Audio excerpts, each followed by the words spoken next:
ডাক্তারদেরকে পেটাচ্ছেন রোগীরা। এটা বর্ধমান অনাময় হাসপাতাল, একেবারে হামলা চলল, ভয়ঙ্কর হামলা। শুধু ডাক্তাররা নন, পুলিশ কর্মীদের ওপরে, উর্দিধারীদের ওপরেও হামলা। গতকাল রণক্ষেত্র হাসপাতাল চত্বর,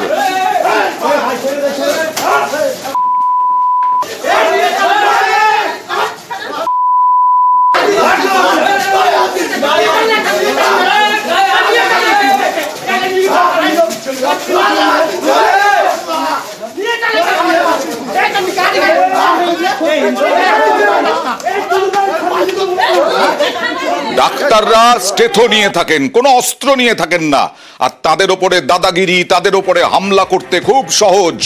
রোগীর পরিজনদের হাতে আক্রান্ত ডাক্তার, পুলিশও। আর সেখানে এই কাণ্ডে 9 জন অভিযুক্তকে গ্রেফতার করা হলো। কথা বলবো প্রতিনিধি শরদিন্দুর সঙ্গে। শরদিন্দু, এরা কারা, কোথাকার বাসিন্দা? দেখো এরা চিকিৎসায় যে গাফিলতি হয়েছিল বা দেরি হয়েছিল এমনটাও কোনো ব্যাপার নয়, চিকিৎসা চলছিল।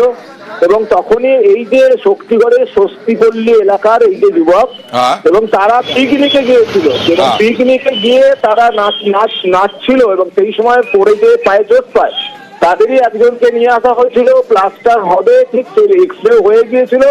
ঠিক সেই মুহূর্তেই তারা উষ্মা প্রকাশ করে এবং তারা সঙ্গে সঙ্গে তাদের সঙ্গে বচসায় জড়িয়ে পড়ে। এবং তারই মধ্যে একজন আবার ট্রমা কেয়ার সেন্টারে তারা ভিডিও করছিল মোবাইলে, তাতেই এক স্বাস্থ্যকর্মী বাধা দেয় এবং তার জেরেই এই বচসা, এবং তারপরেই তার রণক্ষেত্রে চেহারা দেয়।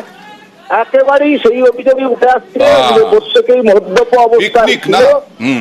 একেবারেই সেই মুহূর্তে এমনকি পুলিশ কর্মী অফিসারদেরও তারা বাদ দেয়নি, তাদেরকেও বেধড়ক মারধর করা হয়। 4 জন পুলিশ কর্মী জখম হন, তাদের মধ্যে একজন অফিসারের মাথায় চোট লাগে, চোখে আঘাত লাগে, তাকে ওই বর্ধমান অনাময় হাসপাতালে ভর্তি রাখা হয়েছে, তার সিটি স্ক্যান হয়েছে। চিকিৎসক এবং স্বাস্থ্য কর্মীদেরও মারধর করা হয়েছে ভর্তি করে, তারপরে ডাক্তার পেটানো। আক্রান্ত কি বলছেন দেখুন, আর সুপার কি বলছেন। চিকিৎসাতে এটাই বলছিল ট্রমা কেয়ারের লোকগুলো কোথায়, আর তখন আমাদের একজন কেউ ভিডিও করে, স্যারের সাথে কথা বলতে বলতে একটা ঠেলাঠেলি হয়ে যায়, দিয়ে বাইরে বেরিয়ে যায়, সময়টা কেন বেশি গেছে, এই নিয়ে একটা ব্যাপার হয়েছিল। এত উত্তপ্ত কেন হলো আমি জানি না। আমাদের যে সব ছেলেপেলেরা টুকটাক গিয়েছিল, তো তারা কত বিলে যে জড়িয়ে গেল, জিনিসটা এত ভয়ঙ্কর হওয়া উচিত ছিল না। তো কি করে যে হলো, আর এইগুলো একটুও চাইনি আমি কখনোই। একজন ইনজিওর্ড পেশেন্ট এসেছিলেন, তার সাথে পেশেন্ট পার্টি যেমন এসেছিলেন। পেশেন্টকে আমাদের এমার্জেন্সি মেডিকেল অফিসার, আমাদের অর্থোপেডিক ডাক্তার, সার্জন সবাই মিলে অ্যাটেন্ড করা হয়েছিল।